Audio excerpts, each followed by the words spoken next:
زه اوس nested if function nested if statement باندې خبره کوم. تیر ځل موږ صرف ساده سمپل if ویلی وو. فرض کړه موږ داسې کول چې if step function مو سټارټ کول او ټیپ سره دا سټارټ کوو. موږ ورته ویلي که چېرته پرسنټیج د چا زیات وو یا مساوي وو له اویاو سره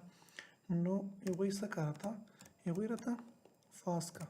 فاس یعنې دا کسان څه دي کامیاب دي. بیا موږ ورته که چېرته دا کنډیشن به غلط وي یعنې چا مارکس له اویاو نه کمېدل نو هغوی ته به یې څه لیکل فیل به یې ورته لیکل چې دا کسان څه دي ناکام دي. نو سمپل یو فارموله به موږ برابروله یو کنډیشن مو ورکولو نو که چېرته چا مارکس له اویاو نه اضافه یا اویاو هغه به پاس کېدل که د چا مارکس له اویاو نه کم وي هغه به څه کېږي راته فیل کېږي. دا وګورئ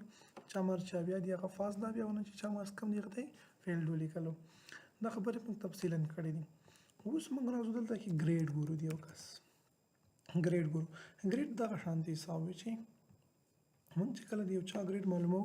نو یا جی پی ای په یونیورسټي کې چې کومه جی پی ای معلوموي هغه په څه طریقې سره معلوموي. که چا فرض کړه چا مارکس چې د 90 نه اضافه یې تر 100 پورې هغه ته A لیکي یا A پازیټیو لیکي. چا چې 80 نه تر 90 پورې هغه ته B لیکي. بیا چې چا د 80 نه تر 80 پورې هغه ته C لیکي. نو دا شان د ډي او بیا چې چا 50 نه کم شي یا 80 نه کم شي هغوی ته دوی F یا فیل لیکي. دلته دا دوی په څه په واسطه باندې کوي دا دوی د نیسټډ اف په واسطه باندې کوي. د یو اف په دننه بل اف لوپ بل لګوي بل اف لګوي بل اف لګوي. دا ګوره ټول لاجیکل چیکینګ ده ښه لاجیکل سټیټمنټس دي. ورته ګوره موږ اف فنکشن سټارټ کوو ایکول چې څنګه تاسو ولګوئ او آی مو لیکلو تاسو ټول لیست راځي. اف دا فنکشن ده ګورئ کوم چې تاسو غواړئ د ایرو کې سره تاسو سلیکټ کولی شئ. ټیپ پریس کوم ورته وایم دلته کې څه ورته وایم همدا پرسنټیج که د چا پرسنټیج اضافه شو یا مساوي شو د څو سره 90 سره زیاته ویلیو باید تاسو اول واخلئ. داسې نه شي تاسو اول دلته کې ولیکئ چې چا پرسنټیج فرض کړه اضافه شو له 50 نه هغه ته چې درته ماته هغه ولګوه ای ولګوه نو ته چې بیا هر کله هر څومره ویلیو ورکوې که هغه اویا ورکوې که اتیا ورکوې د هغه اول کنډیشن ټرو کېږي ای درته پکې لیکي. نو اول به موږ غټه ویلیو واخلو ورته وایم که چا مارکس 90 یا د 90 نه اضافه و داسې کار وکړه که ما دلته ولیکه چې ای ګریډ دی کاسته ته لیکه. بیا کاما یو اف خو مې تیار انټر کړی اوس بل اف زه سټارټ کوم ګوره یو اف دننه بل اف. اوس ورته وایم چې ته داسې کار وکړه که همدغه سیل کې د چا مارکس فرض کړه له 80 نه واخله 80 شول یا له 80 نه اضافه کېدل تر 90 پورې دته څه کوه دته ته لیکه چې بي ګریډ کامه ضرور دغه کامو ته به خیال کوئ کوټیشن مارکس چې کوم دي کې به تاسو لیکئ بي. بیا کامه اوس ګور بل اف سټارټ کوم هغه دننه مې بل اف سټارټ کړو. اوس ورته وایم که د چا مارکس د 80 نه تر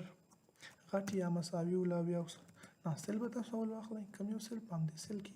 که چېرته زه راشم او مارکس انټر کړم د 80 نه هغه مارکس اضافه یا 80 شول نو دی ته دوی ته څه لیکي کامه کوټیشن مارکس کې به ولیکم سی ورته لیکه سی ګریډ. که چېرته یو کس مارکس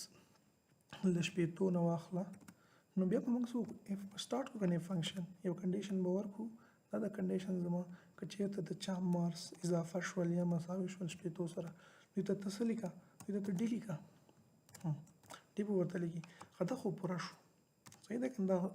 کنډیشن یې خو ما ورکړلی. که د چا مارکس اوس نه ده یو ټریک یې خو دا راکړه که چېرته 80 نه کم راتلل بیا زه څه وکړم بیا داسې کار کوه نور کنډیشن نه ورکوم بس دې ځای کې ورته وایم ډایرکټ ګوره ډي او ډي نه پس که د چا مارکس 80 نه کمېدل هغوی ته دوی اف لیکي اف نه موږ پوهېږو چې دا څه شی ده فیل ده اف معنی فیل ده. نو یونیورسټي کې د جی پی ای معلومولو لپاره یا سکول کې یا اکیډمي کې تاسو ګریډز معلوموئ په دې سره طریقې سره کېږي. صرف یو بدل فارموله ولیکه او بس بیا صرف ورته نمبر یې پکې انټر کوه اټومیټیک په اتومات توګه باندې به تا ته ګریډ راوځي. نو بیا حساب او کلکولیټر ته ضرورت نشته. که زه اوس دا ډایرکټ انټر کړم ما ته به یو میسج راکړي ځکه ما دې ځای کې نه ده قوسونه ما سټارټ کړي خو بند کړي مې نه دي. ګوره زه به اول څه وکړم دا قوس به بند کړم د کوم پرپل کلر سره چې ده ګوره یو بند شو دا وګورئ ګرین چې کوم بیا به راشم بل پرپل بند شو بیا به ریډ بند شي اوس به کوم بلیک به بسې بند کو صحیح ده. تاسو انټر هم پریس کړئ ډایرکټ تاسو ته میسج درکوي یس لیکئ کار کوي دا زه انټر کوم وګورئ دا سی ولیکلو ځکه سی راغللو د ګریډ چې ما ورته ویل که د چا مارکس چېرته 80 نه اضافه کېدل 80 نه تر 80 پورې یا 80 هغه ته سی دا به هم سی وي دا به هم سی وي دا به بیا څه وي دا به ای وي دا به هم سی وي دا به هم سی وي دا به څه راځي دا به بي راځي ځکه 80 نه اضافه دا به هم بي راځي دا به چې دا بیا ډي کې راځي که 80 نه کم راتلل بیا به هغه فیل راځي. تاسو ته ګورئ دا خو صرف دی ورکړو زه دا نور باندې اپلای شي کنه بس صرف سمپل لاندې ډریګ کوي کوم ځای پر چې ته مارکس انټر کوئ مشکل نشته پرې دا ګوره نوټ ټول فیل ولیکلو په دې خاطر یو د فیل لیک دي چې موږ بالکل مارکس نه دی ورکړي هلته کې نشته پرسنټیج نشته سی دا ا ده ګوره 90 یا 90 نه اضافه ا پی ځکه اتیا یا اتیا نه اضافه بیا دا رقم ډي ځکه شپېته یا شپېتو نه اضافه تر بیا وپرې دغه شانې ټول راکړي دلته وګورئ که زه راشم فرض که دې کې دا پرسنټیج اویا دي دا به زه 55 کړم ګوره دا فیل کی دا چې دا شپېته ته فرض کړه دا ما 9 کړلو ها 9 دا فیل د زما سره که زه 9 اشاریه فرض کړه دغه کې زه واخلم چې 9 اشاریه 15 شپږ یا اوس هر څومره زه واخلم بیا ما سره فیل ده ځکه له شپېتو نه چې کم شو هغه ما سره څه کېږي فیل به راځي دلته راځم ما سره 30 ورکوم فاس 9 ورکوم فیل 50 ورکوم فیل 60 ورکوم 10 ورکوم فیل دلته ګوره فیل هلته هم فیل بیا راځو اتیا ورکوم فاس 15 ورکوم A ګریډ او 15 ورکوم B ګریډ 15 ورکوم C ګریډ 15 ورکوم D ګریډ 15 ورکوم فیل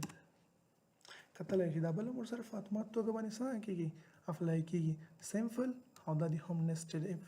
دواړو باندې موږ کار وکړلو کولی شئ تاسو په کسټم آفس کې اوسئ یا په نورو ځایونو کې اوسئ چا باندې ټیکس لګوئ چا څه لري اضافه وي نو دومره ټیکس دې ورکوي چا څه لري دومره رینج کې دومره دې وشي